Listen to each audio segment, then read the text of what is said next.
कारण बारामती विधानसभेच्या रणमैदानात यंदा उतरायचं की नाही याबद्दल अजित पवारांची भूमिका गेल्या काही दिवसांपासून संभ्रमात टाकणारी आहे। आता अजित पवारांनी पुन्हा एकदा बारामतीतनं विधानसभेची निवडणूक न लढवण्याबाबतचे स्पष्ट संकेत दिलेत। बारामतीतनं अजित पवार स्वतः लढले नाहीत तर उमेदवारी कुणाला देणार याची सुद्धा उत्सुकता आहे। अजित पवार बारामती सोडणार, बारामतीत नवा उमेदवार देणार।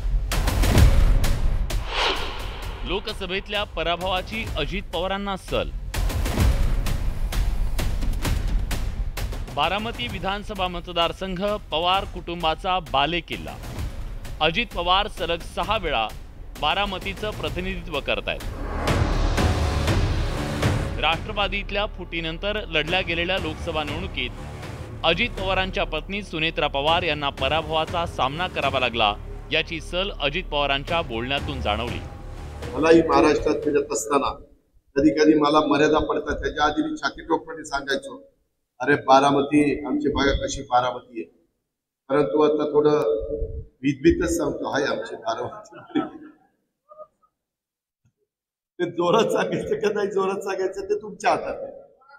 ते तुम्ही त्याच्यामध्ये इथं मला सांगायचे काळजी करू नका आणि ते आल्यावर त्यांनाही सांगायचे तुम्ही काळजी करू नका।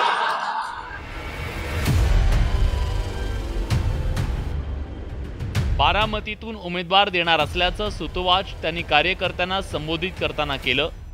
म्हणजे मी जो उमेदवार देणार आहे त्या उमेदवाराच्याच कामाच्या करता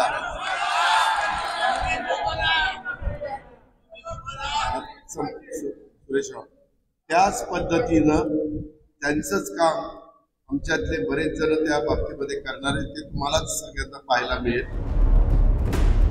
बारामती विधानसभा मतदारसंघातील उमेदवाराचा सस्पेन्स अजित पवारांनी कायम ठेवलाय। आज ते पुन्हा करत नाही। ज्यावेळेस आपली उमेदवारी अर्ज भरण्याच्या बद्दलचा निर्णय होईल त्यावेळेस मी तुम्हाला ते स्पष्टपणे सांगेन आणि मग तुम्हालाही ते समजून येईल। अशा पद्धतीनं एकंदरीत सगळं चित्र आहे। बारामतीतून कुणाला उतरवायचं हा दादांच्या पक्षाचा निर्णय असल्याकडे शरद पवारांच्या पक्षाच्या नेत्यांनी म्हटलं तर अजित पवारांचे बंधू श्रीनिवास पवार यांनी अजित पवारांनी निवडणुकीच्या वेळी केलेल्या वक्तव्याची आठवण करून दिली।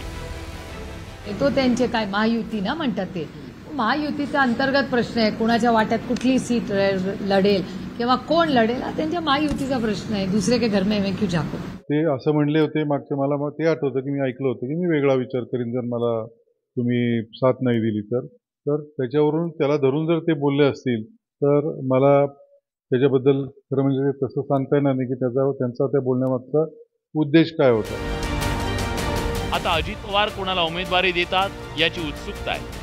बारामती जय पवार विरुद्ध युगेंद्र पवार अशी लढत होणार का याची चर्चा आतापासून सुरू झाली आहे। Bureau report, news 18 Lokmat.